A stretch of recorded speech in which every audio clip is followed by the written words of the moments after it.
Espero que estés muy bien. Quizás estás siguiendo la serie desde el primer programa, quizás te incorporas ahora. Quiero recordarte que esta serie que hemos llamado El amor en tu camino de vida, la hemos elaborado sobre la base de un libro que yo he escrito con un grupo de jóvenes.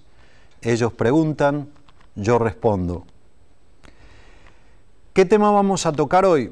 Pues los jóvenes me plantean, precisamente en un capítulo de este libro, lo que podríamos llamar cuestiones sexuales polémicas. Y un primer planteo que me hacen es acerca de la ética.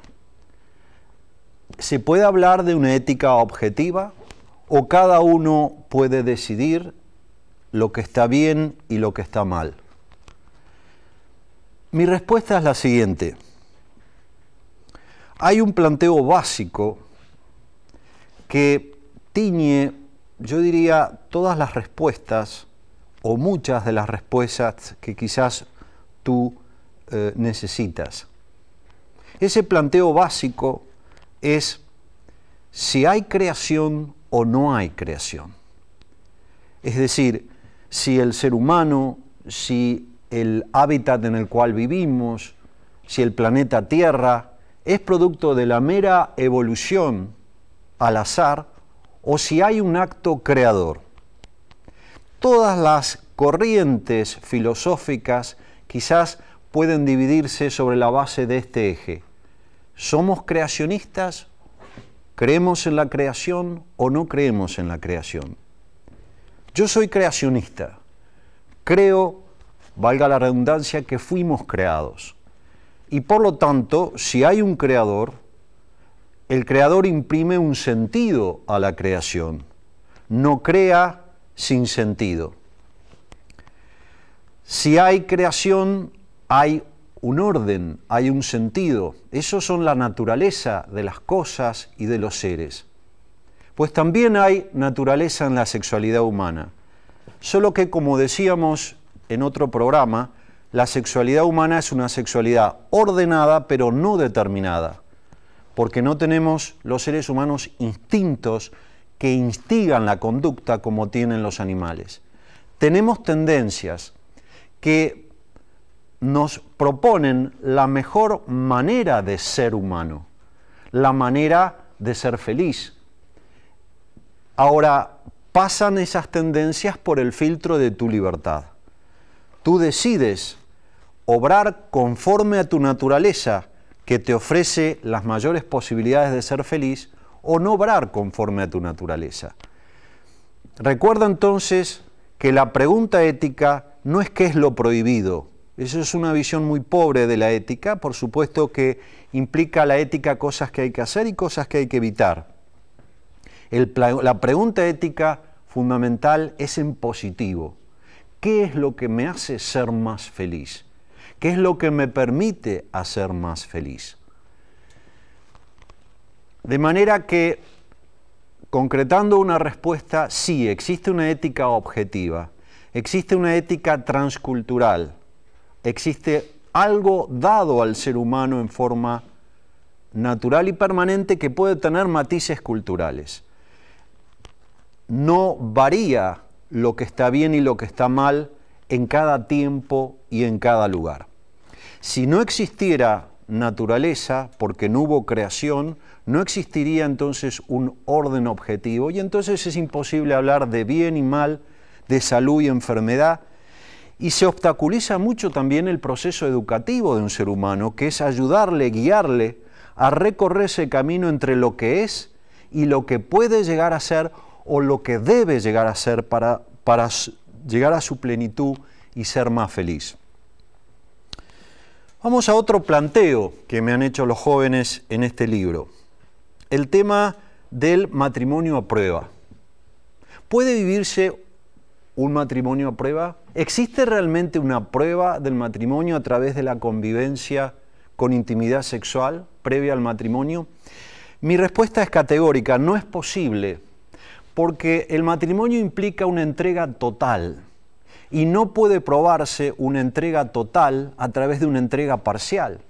Quien está a prueba, precisamente por eso, no se entrega y no tiene las actitudes propias del cónyuge que se ha comprometido a querer. Por eso habrá muchas energías que falten, muchos criterios que falten. También habrá circunstancias que no existirán. No existirá, por ejemplo, probablemente, ese sonido a las 3 de la mañana en una habitación vecina al cual los protagonistas duermen, que es el llanto de un niño. Puede entonces probarse cuál va a ser la respuesta, la conducta adecuada ante esas infinidades de circunstancias propias de que alguien que se ha entregado totalmente y por lo tanto que responsablemente recibe un hijo para ayudarlo a crecer, sí que probablemente porque están a prueba no existirá en ese hijo. Por lo tanto, la manera de preparar un buen matrimonio es con un buen noviazgo. La manera de entrenarse para ser feliz es viviendo un buen noviazgo con lo que hemos hablado en su momento, que es el sentido del noviazgo, conocerse realmente, entenderse en la diversidad e ir incorporando en la propia persona los hábitos que permiten o que facilitan vivir con otro y para otro, es decir, los hábitos para amar. Otra cuestión que me plantean los jóvenes es el tema de las relaciones sexuales prematrimoniales. Miren, es importante que cada uno de ustedes tenga argumentos racionales, y los hay, con fundamento científico para tomar una conducta adecuada en esta cuestión. Voy a compartir con ustedes algunos de estos argumentos que existen. El primero de ellos es que si tú inicias una relación con la persona del cual te has enamorado, inicias en lo físico, llegas a la intimidad física total muy rápidamente. Esto es tan fuerte, sobre todo en las edades de la adolescencia, esto es tan fuerte que es muy probable que monopolice la relación y te impida o te obstaculice o te dificulte ese proceso de maduración del amor que hablamos también en otro programa, que es de ritmo más lento. Conocerse, encontrarse en sus intimidades personales, en las riquezas de sus seres personales, eso lleva tiempo. La intimidad sexual es muy rápida, la intimidad física. Por lo tanto, como es muy fuerte, puede monopolizar, repito, ese otro proceso de maduración que es en el conocimiento de la intimidad íntima. Un reloj puede construirse en un día. Un grano de trigo no madura en un día. El conocimiento, el encuentro íntimo en las intimidades espirituales requiere tiempo. Y muchas veces esto vuelve a decir, se hace difícil porque se va a lo sexual, que es muy fuerte. Un segundo argumento, una segunda razón por la cual creo que no es aconsejable, que no es óptimo, que no te conviene, que no es bueno las relaciones sexuales prematrimoniales, es que puede afectar sobre todo a la mujer el proceso de deliberación propio del noviazgo para determinar si la persona de la cual te has enamorado es realmente la que te conviene, la que quieres elegir para compartir la vida, la que quieres que tus hijos se parezcan a él. ¿Por qué? Porque el cuerpo tiene, la entrega total del cuerpo tiene, especialmente en la mujer, no digo que no lo tenga en el varón, tiene la posibilidad de atrapar psicológicamente a la mujer y por lo tanto vincularla psicológicamente a ese varón, dificultándole, vuelvo a decir, el proceso de ponderación, de deliberación acerca de si ese varón es realmente la persona adecuada para un proyecto de vida conjunto. Otra razón por la cual no es adecuado, las relaciones sexuales prematrimoniales no son éticas, es decir, no te convienen. Mira, lo dicen los sexólogos y los moralistas. Hay un punto en el cual los sexólogos y moralistas coinciden. Tú sabes que los sexólogos miran el tema de las relaciones sexuales prácticamente exclusivamente desde el punto de vista del placer, de cómo obtener el mayor placer. Los moralistas estudian las conductas humanas libres en relación con el fin de la persona humana y su naturaleza. Bueno, sexólogos y moralistas coinciden en que la plenitud del acto sexual, como acto humano, como encuentro personal, requiere un clima psicológico de serenidad y de paz que no se alcanza plenamente en una relación sexual prematrimonial o extramatrimonial. Sentimientos como el miedo, por ejemplo, a quedarse embarazado, o el sentimiento de la culpa moral, afectan el deleite afectivo, el pleno placer y el gozo espiritual propios de este encuentro tan maravilloso como es un encuentro en la intimidad sexual cuando ha habido también una entrega espiritual total que es propia del matrimonio. De manera que aún personas que miran la sexualidad con otra perspectiva respecto de los moralistas coinciden que no es apropiado para la plenitud de la posibilidad de gozo, placer y deleite del acto sexual, realizarlo con sentimientos de miedo, con sentimientos de culpa, y esto realmente se tiene, y es lógico que se tenga, porque como vamos a decir seguidamente, no hay ningún método anticonceptivo que sea plenamente seguro y siempre existe la posibilidad de traer a la vida a una persona en un momento que no le conviene ni a esa persona ni a sus padres. Hay otra razón que quiero compartir contigo y es lo que yo llamo el mito de Hollywood. Muchas veces en películas de cine tú ves que el primer encuentro sexual entre un hombre y una mujer hay una armonía perfecta, todo funciona bien. Mira, en la realidad eso no es así, también se crece, también se madura en esta forma de comunicación maravillosa como es un encuentro sexual. Pero eso requiere un clima de paz, te reitero, de intimidad, que no lo tienes cuando estás justamente en una relación a prueba como es el noviazgo, donde existe la posibilidad de traer a la vida a una persona cuando no está consolidada la unión entre sus posibles padres. A veces he escuchado también otro argumento de los que sostienen la validez de tener relaciones sexuales antes del matrimonio. Por ejemplo, tener la garantía de que uno tiene armonía sexual con esa persona. Mira, los estudios psicológicos y sociológicos abundan en la confirmación de que no es ninguna garantía la armonía sexual en el noviazgo con la armonía sexual en el matrimonio. Sobre todo en el caso de la mujer, en el cual, como hemos visto, los disparadores del impulso sexual, de la disponibilidad sexual, tienen mucha relación con el clima de afecto, con el clima de entrega del hombre, pues puede perfectamente una situación que se vive en el noviazgo no vivirse después en el matrimonio y por lo tanto no es ninguna garantía a la armonía sexual previa. Yo te diría también como otro argumento que en la vida hay etapas naturales, hemos hablado de las fases naturales de maduración del amor, y no te conviene quemar las etapas de tu vida, te conviene vivirlas. Los expertos dicen, te reitero, que ningún método anticonceptivo es plenamente seguro.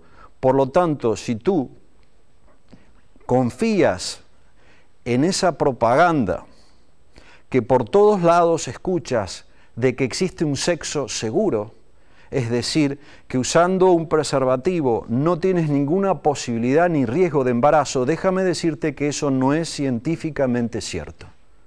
Existe un margen de error que reconoce la misma Organización Mundial de la Salud.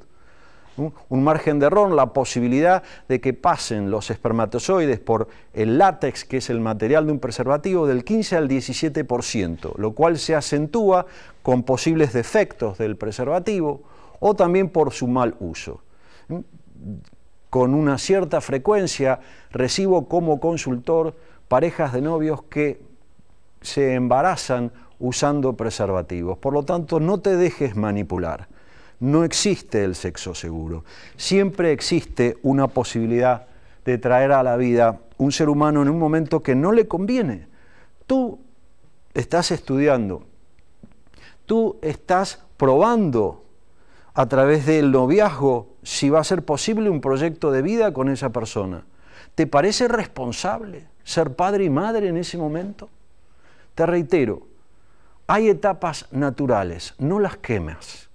Vivílas una a una. Otra cuestión sexual, otra cuestión polémica que me han planteado los jóvenes es la referida al autoerotismo y a la pornografía. Digamos, en primer lugar, que es evidente la utilización de un ser humano que se realiza en el consumo de la pornografía.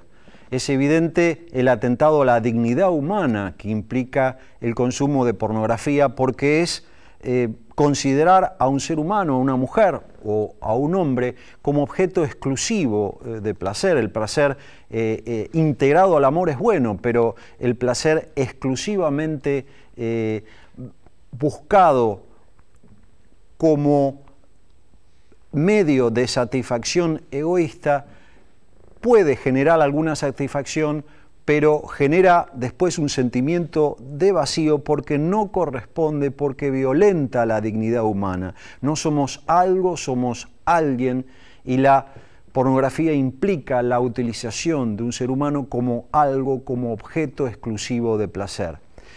En cuanto al autoerotismo, déjame decirte que las conductas sexuales dejan siempre huella en nuestras personas. Yo diría, las conductas en general, las conductas buenas dejan buenas huellas, y las conductas que no son adecuadas a la naturaleza humana dejan huellas no apropiadas.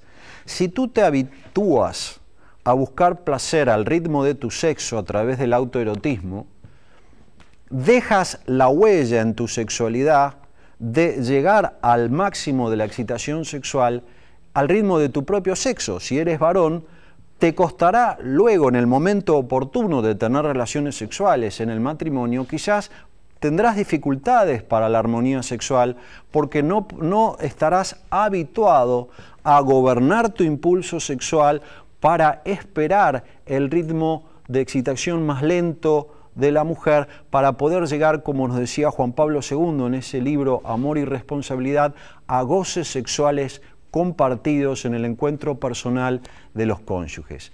De manera que si de lo que se trata es de ser feliz, muy feliz, yo te diría que ni el autoerotismo ni la pornografía te entrenan para ser feliz. Pasemos a otro tema, un tema que es quizás uno de los más polémicos en este momento, y es el tema de la homosexualidad. Lo primero que quisiera decir cuando hablamos de homosexualidad es que el sustantivo es la persona y el adjetivo es la homosexualidad. Estamos hablando entonces de una persona homosexual. En tanto persona, un homosexual tiene derecho a todos los atributos de la persona humana y al trato debido de una persona humana, que es fundamentalmente el amor. Pero precisamente el amor es hacer el bien objetivo a un ser humano. Y no le hacemos el bien si el amor no va acompañado de la verdad. Porque ¿qué es la homosexualidad? Mira, hasta el año 1980, en la Asociación Psiquiátrica de Estados Unidos, en un manual de diagnósticos, se categorizaba a la homosexualidad como un trastorno en el proceso de formación de la identidad sexual. En el año 80 se produce por primera vez en la historia de la medicina, un cambio de categorización de una enfermedad sin ninguna evidencia científica.